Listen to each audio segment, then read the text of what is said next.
La folie, c'est de faire toujours la même chose et de s'attendre à un résultat différent à chaque fois. Ça fait de la peine de convoquer Albert Einstein dans le vide sidéral qui pourrait suivre. En effet, ce dont il est question interpelle sur le concours de vacuité en cours dans le pays et qui n'en finit plus.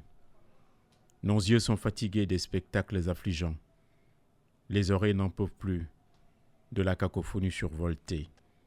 On se bouche le nez en permanence contre les effluves et vents mauvais.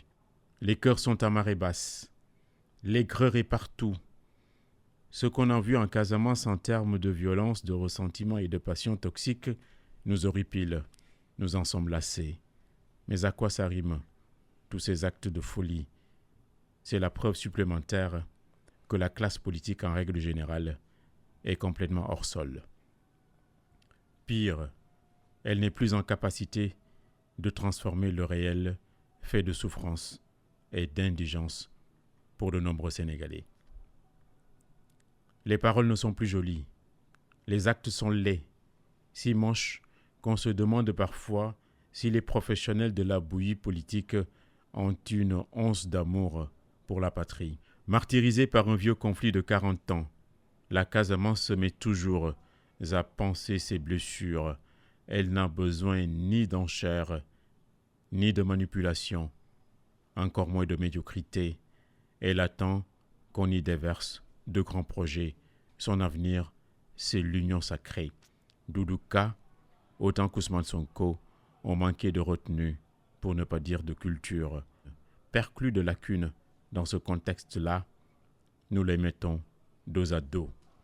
Tous ceux qui soufflent la haine dans le cœur des hommes ont vocation à être sanctionnés aux élections.